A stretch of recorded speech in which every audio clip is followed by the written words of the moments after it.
யோகியை விமர்சித்தாரா Bhagwat? Kanimozhi versus TR Balu.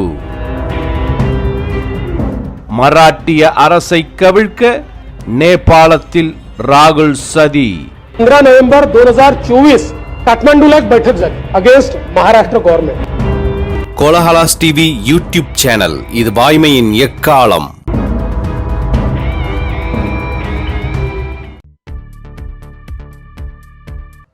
வணக்கம் நண்பர்களே. நம்முடைய பத்திரிகை உலக ஜாம்பவான் டெல்லி ராஜகோபாலன் இப்போது காணொளி மூலம் விவாத அரங்கத்தில் இணைகிறார். அவரிடம் கேட்பதற்கு நிறைய உள்ளன. வணக்கம் ராஜகோபாலன். நமஸ்காரம். நமஸ்காரம் ஸ்ரீனிவாசன். நமஸ்காரம். நமஸ்காரம். நல்ல குழுவுக்கிடையே அரசியல் சூழ்நிலை பரபரப்பாக இருக்கிறது. இன்று 3 டிகிரி. அதாவது டெல்லியில குளிர் அதிகமா இருக்கு, ஆனா அரசியல் சூடும் அதிகமா இருக்கு.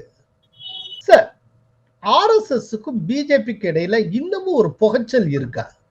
என்ன காரணத்தினால கேட்கிறேங்கிறத கொஞ்சம் விலாவரியா சொல்றேன். ரொம்ப ரீசெண்டா சம்பல் மசூதி தொடர்பாக யோகி ஆதித்யநாத் உத்தரப்பிரதேச சட்டப்பேரவையில் மிக முக்கியமான உரை நிகழ்த்தினார். அப்போ அவர் என்ன சொன்னார்னா, இந்தியாவில் இருப்பது ராமரின் பாரம்பரியம், பாபரின் பாரம்பரியம் அல்ல. भारत के अंदर राम कृष्ण और बुद्ध की ही परंपरा रहेगी, बाबर और औरंगजेब की परंपरा नहीं रहेगी. धन्यवाद. ஜெய் ஸ்ரீராம் என்பது வகுப்புவாதம் என்றால் அல்லாஹ் அக்பர் என்பது என்ன வாதம்? जय श्री राम का नारा उत्तेजक नहीं है, यह हमारी श्रद्धा का नारा है, हमारी आस्था का प्रतीक है. कल मैं आपसे कहूंगा कि अल्लाह अकबर का जो स्लोगन है, यह हमें अच्छा नहीं लगता. नहीं, आपको हम रोकें तो क्या आपको अच्छा लगेगा? இந்துக்களுடைய தெருக்கள்ல முஸ்லிம்கள் ஊர்வலம் நடத்தலாம் என்றால், முஸ்லிம்கள் அதிகமாக வாழக்கூடிய தெருக்களில் இந்துக்கள் ஊர்வலம் நடத்தினால் அதில் என்ன தவறு? இந்த மாதிரிலாம் அவர் பேசியிருக்கிறார்.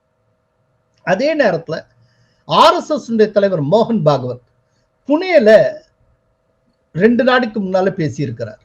அதுல அவர் என்ன சொல்றார் அப்படின்னா, நாம் சமூக நல்லிணக்கத்தோடு பல ஆண்டு காலமாக வாழ்ந்து வருகிறோம்.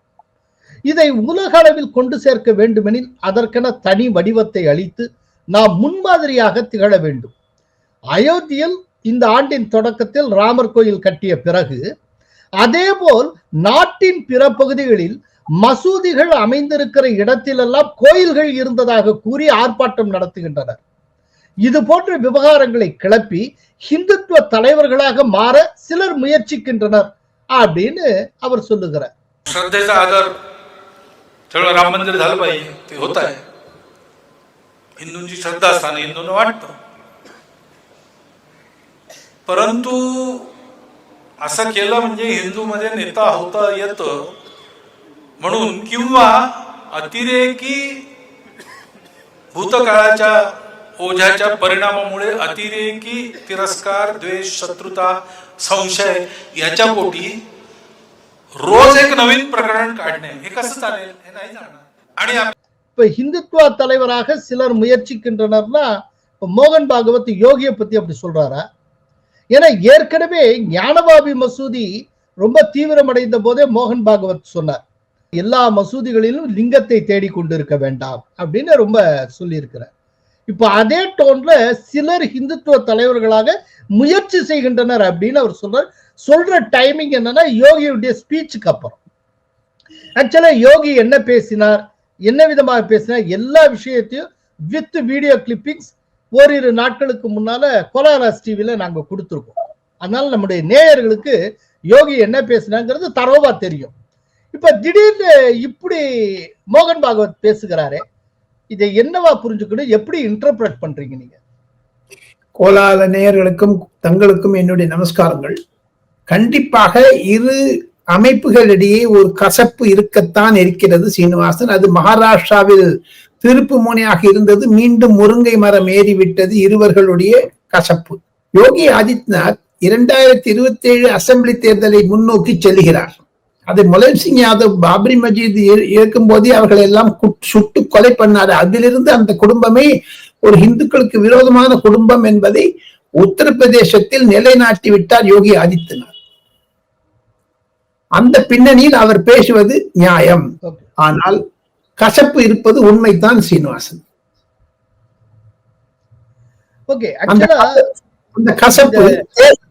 அந்த கசப்பு தேர்தலின் போது இனிப்பாகிறது, தேர்தல் முடிந்தவுடன் மீண்டும் கசப்பாகிறது. இன்னும் அடுத்த ஒரு வருடத்திற்கு தேர்தல். தேர்தல் போது ஒருங்கிணைந்து பணியாற்றுவது, அந்த இடத்துல ஒரு காமன் எனிமியை வீழ்த்தணுங்கிற அடிப்படையில் RSSம் பிஜேபியும் ஒன்றிணைந்து பாடுபடுகிறார்கள். மற்ற நேரத்துல அவங்களுக்கு இடையில இருக்க கருத்து வேறுபாடுகளை ரொம்ப வெளிப்படையாகவே வெளிப்படுத்திக் கொள்கிறார்களா? அப்படிதான் புரிஞ்சு. அப்படிதான் பங்களாதேஷ் பின்னணி, விஜயதசமியினுடைய ஸ்பீச் போதாத வரைக்கும் நரேந்திர மோடி அவர்களும் கொஞ்சம் அப்படி அப்படி இப்படி சிண்டி விடுறாரு, கொஞ்சம் கொஞ்சம் இப்படி இப்படி இப்படி சொல்லி அது பண்றாரு, பண்ணாது இல்லை. மோகன் பாகவத்தும் சில டைத்துல அதிகமா போறான்ட்டு பிஜேபி தலைவர்களே என்னிடம் சொல்லுகிறார்கள். நட்டாவினுடைய ஸ்டேட்மெண்ட் கூட அதை நோக்கித்தான் பார்க்க வேண்டும். சோ இது இதுக்கு முன்னால பீகார் சட்டப்பேரவை தேர்தல் அப்போ ரிசர்வேஷனை பத்தி சர்ச்சைக்குரிய விதத்துல மோகன் பாகவத் பேசி அதனாலேயே ஒரு பெரிய பின்னடைவை பிஜேபி சந்தித்தது. அதாவது எந்த டயத்துல எதை பேசக்கூடாதோ அந்த டயத்துல ரொம்ப வெளிப்படையா பேசிட வேண்டியது. அது அந்த அந்த ஒரு ஈர்ப்பு சக்தியை குறைக்கிறது, பாஜக வெற்றி சக்தியை குறைக்கிறது. அது இவர்களெல்லாம் மிகப்பெரிய தலைவர்கள். இவங்க இந்த மாதிரி வெளிப்படையாக வெளியில் பேசிக்கொண்டால் அடித்து கொண்டால் அது பிஜேபிக்கு ஒரு பெரிய பின்னடைவை ஏற்படுத்தாதா? அதுவும் இப்ப பங்களாதேஷ்ல இந்து கோயில்கள் தாக்கப்படுகின்றன. இப்ப கூட நேற்றைக்கு வெள்ளிக்கிழமை தாக்கப்பட்டிருக்கு, வியாழக்கிழமை தாக்கப்பட்டிருக்கு, கடந்த செவ்வாய்க்கிழமை கோயில்களும் விக்கிரகங்களும் தாக்கப்பட்டு இருக்கின்றன.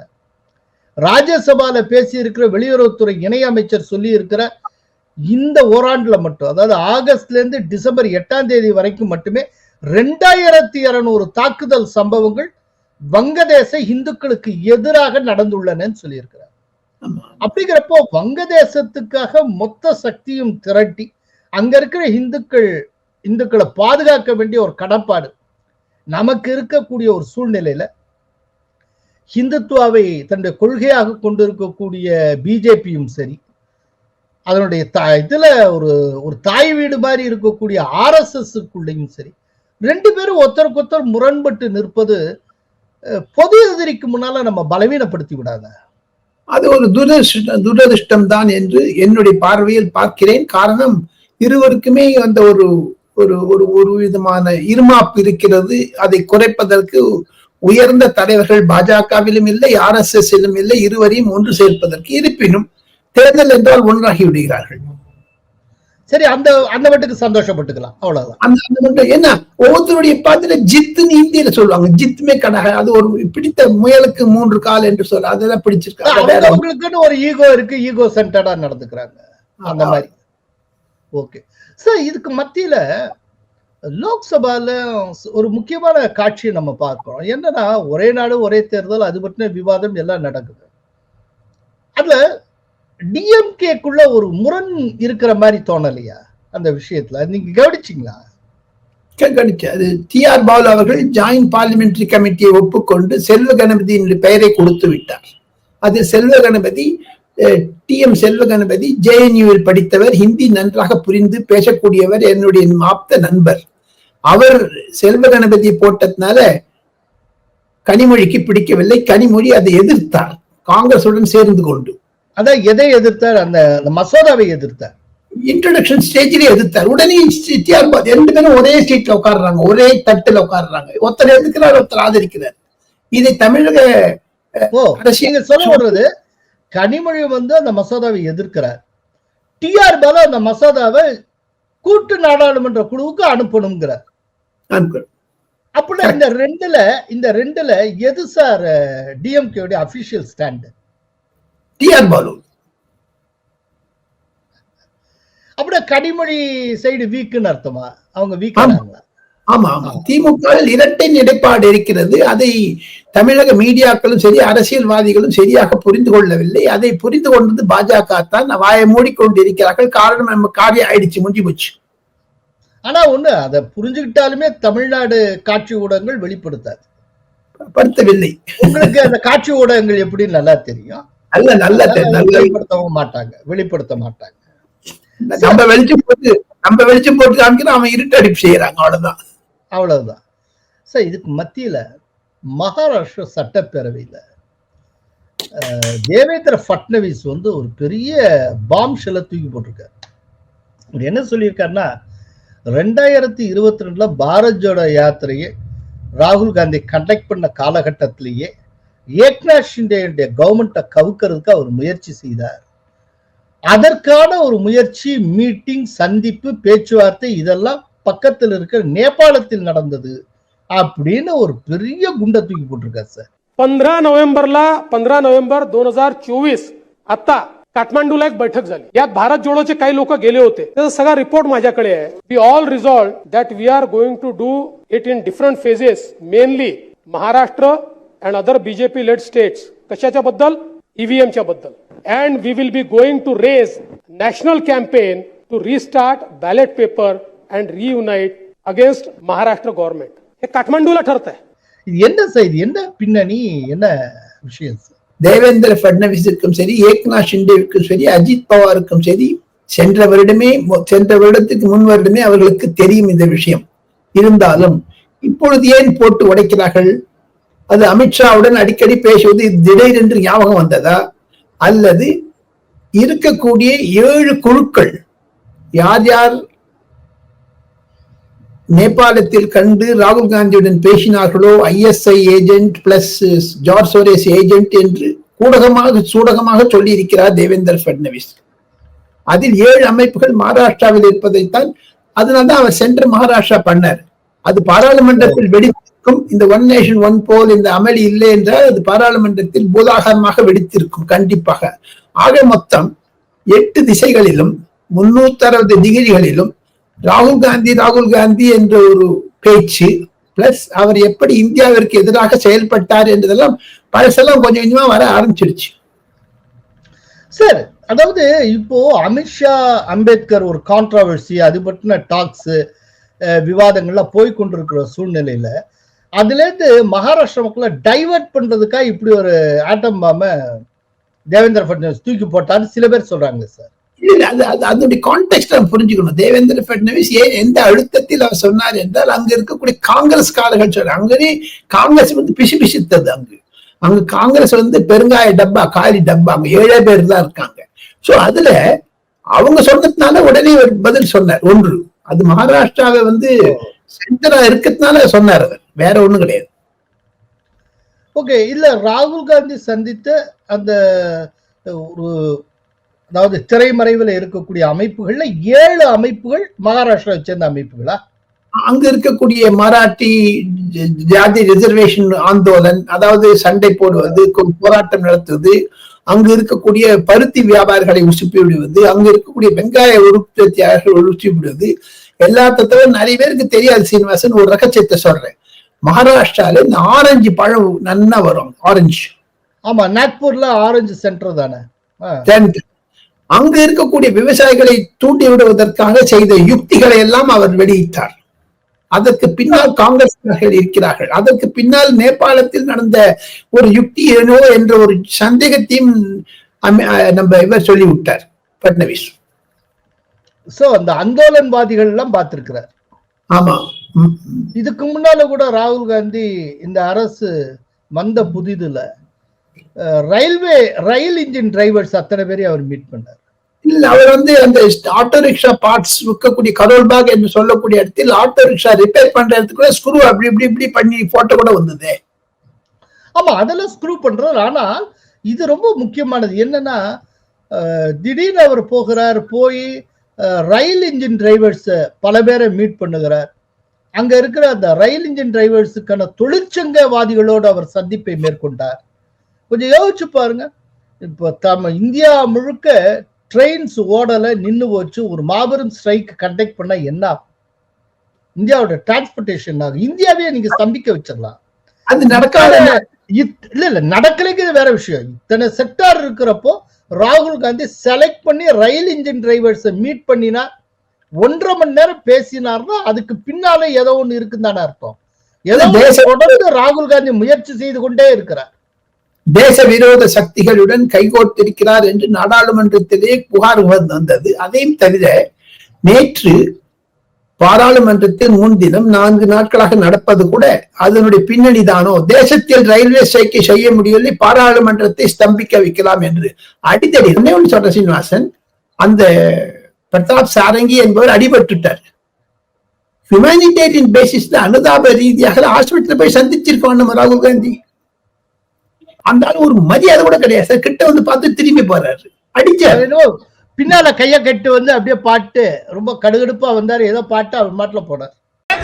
आपको शर्म नहीं आती है क्या राहुल? क्या शर्म नहीं आती है? क्या शर्म नहीं आती है? गुंडागर्दी करते हो, बूढ़े को गिरा दिया जाता है। इतना को इतना को गुंडागर्दी करते हो। This is not the way. அது 2 நாட்களாக 45 union ministers, MPs, BJP MPs, சில CSF director general, Lok Sabha secretary general, ஸ்பீக்கருடைய தனி செயலாளர் எல்லாம் போய் பார்த்துட்டு வந்திருக்காங்க. ஒரு லீடர் ஆஃப் அப்போசிஷன் போய் பார்க்க கூடாதா சார்? அது எதிர்கட்சியா இருந்தா அவன் சாகணும்னு இருக்குது தானே. எதற்காக இப்ப வந்து மல்லிகார்ஜுன் கர்கேக்கு பர்த்டேயோ இல்ல அவர் கீழே வந்தாருன்னா நரேந்திர மோடி போன் பண்ணி பேசுறாரு, அந்த ஒரு அனுதாபம் கூட ராகுல் காந்திக்கு இல்லையே சாரங்கியை பார்க்க வேண்டும் என்று.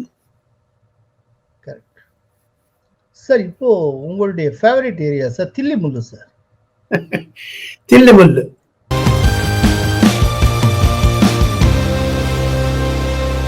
ஓம் பிரகாஷ் சௌட்டாலா அவர் அடல் பிஹாரி வாஜ்பாயுடன் ஒரு நாள் சென்ட்ரல் ஹால்ல உட்கார்ந்து இருந்த பொழுது, அடல் பிஹாரி வாஜ்பாய் அவர் எப்பவுமே ஒரு பெரிய தொப்பி போடணும், தொப்பில அது எப்படி டக்கு நிற்கும் பச்சை.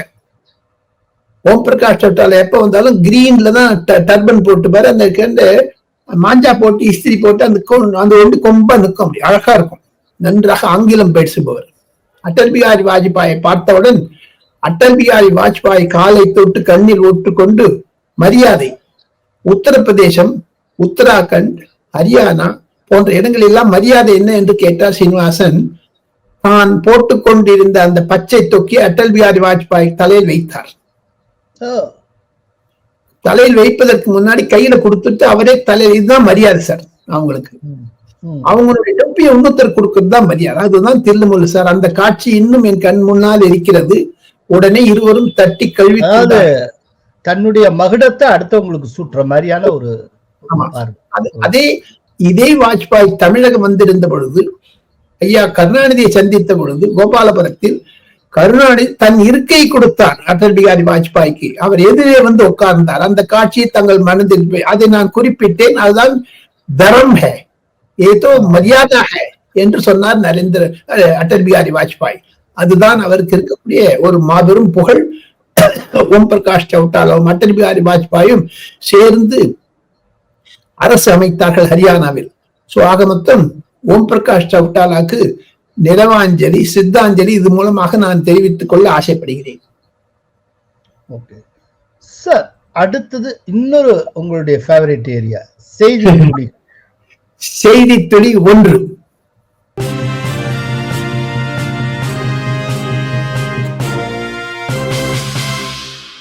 தாஜ்மஹால் விட ராமர் கோவிலுக்கு அயோத்தியாவில் அதிக விசிட்டர்கள். யோகி ஆதித்யநாத் குஷி. 2024 தேர்தலில் அயோத்தியாவில் பாஜக தோல்வியுற்றாலும் தீபாவளியின் பொழுது சரி, அங்கு ராமர் ஜென்மபூமியினுடைய இடத்தில் கடந்த மாதம் கூட 25 லட்சம் விளக்குகள் ஏற்றி மாபெரும் சாதனை செய்து காண்பித்தார் யோகி ஆதித்யநாத். ஆக மொத்தம் உத்தரப்பிரதேசத்தில் பல நற்காரியங்களை செய்து கொண்டு வரும் யோகி ஆதித்யநாத் தாஜ்மஹாலை விட ராமர் கோவிலுக்கு அதிக விசிட்டர் வந்தார் என்ற குஷியை தவிர, ஏப்ரல் மாதம் 2025 வருடம் நாய்டா என்று சொல்லக்கூடிய இடத்தில் ஜேவர், JEWAR, அந்த ஜேவர் என்ற இடத்தில் 2 விமான பாதை ரன்வேயை கொண்ட விமான நிலையத்தை ஆரம்பிக்க வைக்கிறார்கள். 30,000 கோடி ரூபாய் செலவில் 5 வருடத்தில் கட்டப்பட்டது. இது நரேந்திர மோடி, யோகி ஆதித்யநாத் மாபெரும் சாதனை என்று தான் சொல்ல முடியும் சீனிவாசன். டபுள் இன்ஜின் சர்க்காருடைய சாதனை. அதை தவிர ஆமா கரெக்ட். அதை தவிர நரேந்திர மோடி சொல்லுவது யோகி பிளஸ் யூபி, யூபி பிளஸ் யோகி, உபயோகி என்று சொல்லுகிறார். ஆக மொத்தம் அவரும் ஒரு மாபெரும் தலைவராகிவிட்டார். அது உத்தரப்பிரதேசத்தில் 2027 கண்டிப்பாக பாஜக அரசு 3வது முறையாக வருவதற்கான ஒரு ஆடம்பரங்கள், அட்டகாசங்கள் மெது பற்பல இந்த இன்ஃப்ராஸ்ட்ரக்சர் டெவலப்மெண்ட் மூலமாக ஆரம்பித்து விட்டதைத்தான் குறிக்கிறது.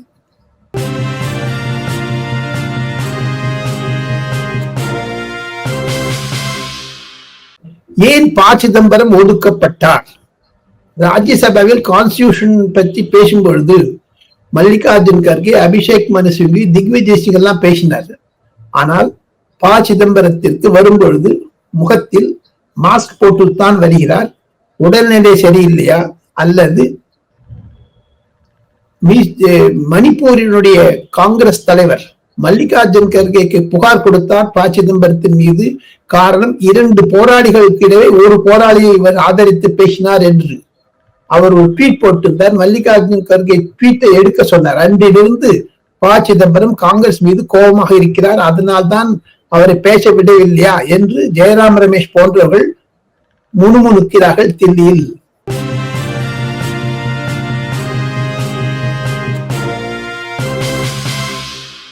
திசநாயகே மோடி குட் ஃப்ரெண்ட்ஸ் ஆயிட்டாங்க. ஆமா, அதிபர், இலங்கையின் அதிபர். அது ஜியோ பொலிட்டிக்கல் ரீசன் பார்த்தால் சைனாவை ஒதுக்கி விட்டார். ஆனாலும் இந்தியா வந்திருந்து 3 நாட்கள் செய்தார். புத்தகயா சென்று அங்கு வழிபட்டார். அங்கு இருக்கக்கூடிய பௌத்தர்களை எல்லாம் சந்தித்து பேசி சில ஏர்கிராப்ட், இண்டிகோ இப்போ கொலம்போல இருந்து நேர போத்கயாக்கு ஒன்று உடுப்புறாங்க, ஸ்பெஷல் ஏர்கிராப்ட். வாரத்துல 3 நாள் அங்கு நிறைய விளையாடு. அதை தவிர